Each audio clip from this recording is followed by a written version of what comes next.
This year's WNBA Finals had all the makings of one of the all time great series in sports, period. It went to game five, two overtime games, huge star power with Fee and Stewie and Sabrina, buzzer beaters, iconic plays, and the Liberty winning their first ever championship at home in New York.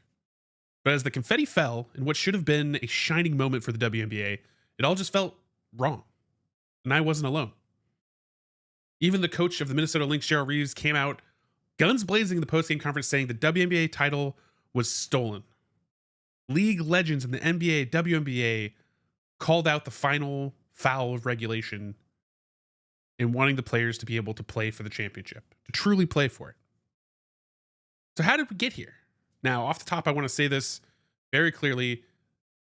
The Liberty players, I respect and recognize all the hard work that they put in, all the struggle, stuff behind the scenes that the fans will never even know about, death threats to family members, all the crazy that goes into playing the sport you love in the pursuit of a championship. They won this championship. They're the champions. And I want to talk more about why we got here because it's not the players' fault. And similarly, the Lynx, all the hard work that they put in, they beat the Liberty up and down all season long. They beat them in the Commissioner's Cup, that midseason championship that everybody forgets about. That's kind of there for mild interest.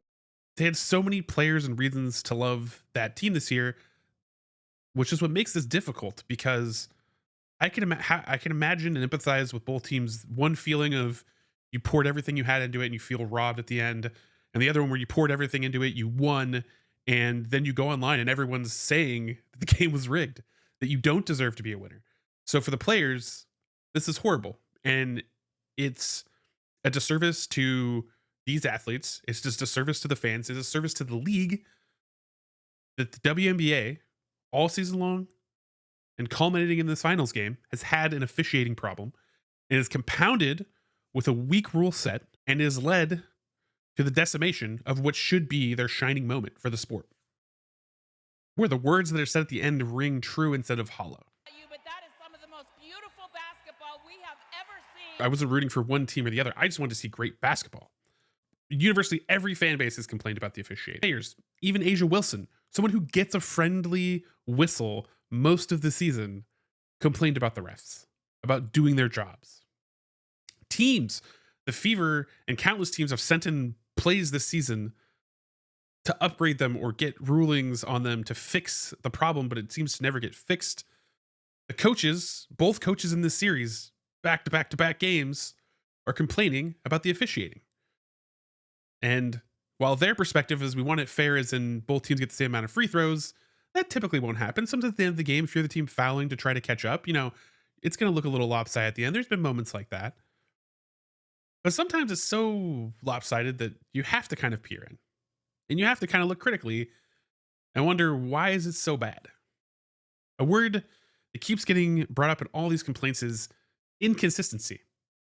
And it's universally and egregiously true. A foul that will be called on one end of the court won't be called on the next. This literally happened in the playoffs between the Lynx and the Sun, where there was a foul called on a Lynx player. Cheryl Reeves complains.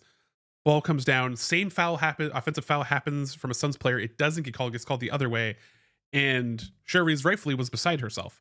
And it just highlights the problem that it seems like, whether it's gamesmanship over a course of a game, whether it's incompetence, whether it's something nefarious behind the scenes, whatever is going on, you're just not getting a consistent and satisfying game being called. It's ruining the product that the fans and everyone is witnessing on the court. Calls that aren't even getting called all season, like the defender 3 seconds. Like, I don't think I saw it called once in any of the games I watched this season until weirdly in the playoffs now we started calling it. The one that bugs me the most, and I think exacerbates this entire problem beyond the regular season, is playoff basketball. Basically, the statement means in the playoffs, they're going to call less fouls. They're going to let the players play. But all this does in practice is it exacerbates the inconsistency, because when you start allowing players to get mauled going to the hoop and in the name of letting them play, when you finally start making calls or hitting players with ticky-tack calls, inherently you're making an inconsistently called game, because you can't let them play and then call the ticky-tack stuff later on, especially when it's one-sided. It makes the calls like the one at the end of the regulation, the foul heard around the world, even worse. And it just highlights the problem on the biggest stage and in the biggest moment possible. So I'm sure many of you have seen the play, but let's take a look at the play heard around the world. Stewie gets the ball and takes at least 5 steps, maybe 4. I don't know. She kind of catches it and she does this little jump stop into a jump stop and her feet hit. And it probably should be a travel before we even get to the point where a foul should be called. But now we get to the main event, regardless of whether it's a foul or a travel or not. I have looked at this in slow mo. Hell, for those that don't know, I clip the plays as they happen to make them easier to edit in later on. And I title them so I know what each clip is and what to reference so it's easy to find. And you can see my thought process as I'm reviewing the footage, as the refs are reviewing the footage. In game 5 of the finals in playoff basketball, there's no world where you should call this foul. LeBron, Candace Parker, even Liberty fans know this wasn't a deserved foul.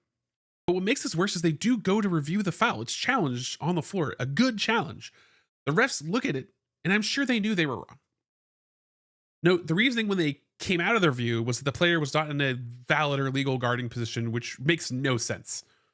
Feet are set, she's straight up, she's outside the circle, she only hits ball. Stewie initiates contact, which is a problem with the officiating in most of this game. It always favors players selling out and trying to barrel over a player, even when they're in a valid guarding position. In the best interpretation of what happened, the refs are humans, and they looked around, surrounded 10,000 to 1, and thought if we reverse it, we give the game to the Lynx. So let's let the foul line decide. If it goes to OT or not, the foul line will decide it. Stewie missed 2 free throws last time she was up. She has to prove it. And then we'll go to overtime, and it'll be satisfactory, whatever. Who knows what the real reasons are?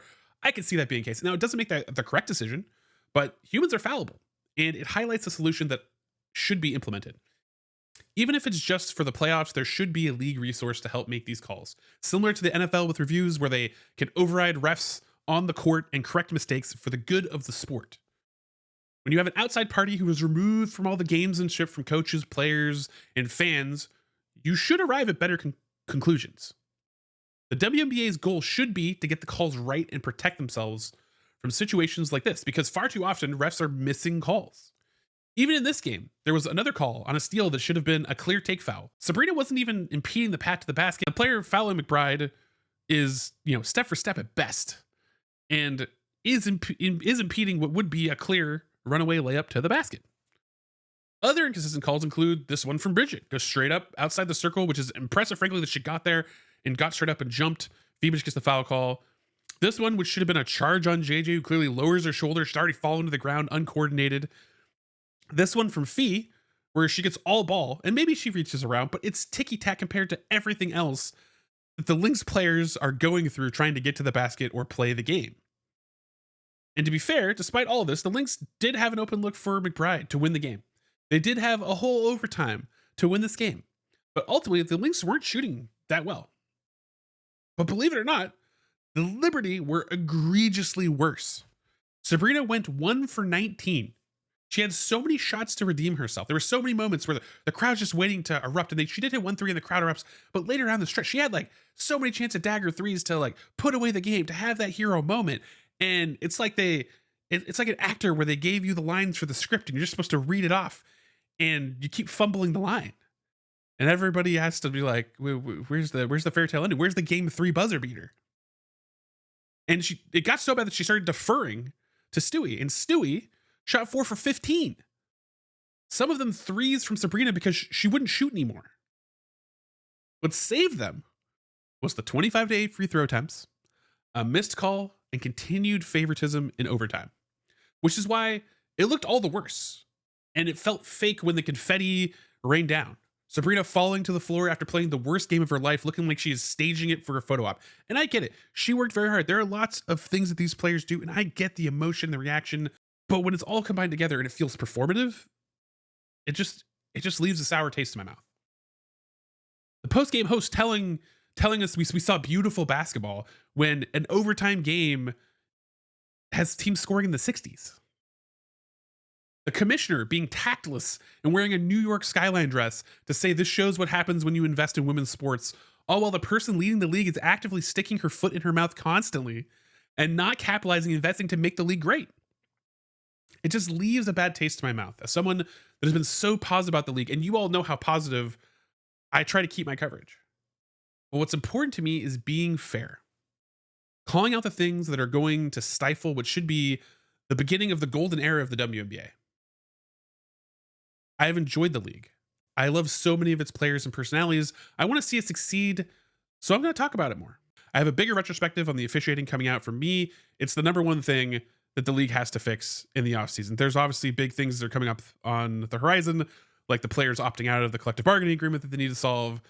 But this one is important not only for the players, but also for the fans and the league's continued progress. With that, comment down below. Let me know what you think about this game and about the officiating and how it all ended. Please leave a like and subscribe for more content coming to you soon. It all helps me out as a newer channel. And I'm sorry I've been slow to post things and I missed a few games. I was in a situation where I was planning to move. Those plans have changed, so now I'll be here a little bit longer, but expect more content to be coming your way and me to fire up the engines again. Thanks for everyone who supported me again. This has been an awesome season, everything that has unraveled with this historic season. With that, remember, you're going to be amazing today because you are amazing. Catch you next episode.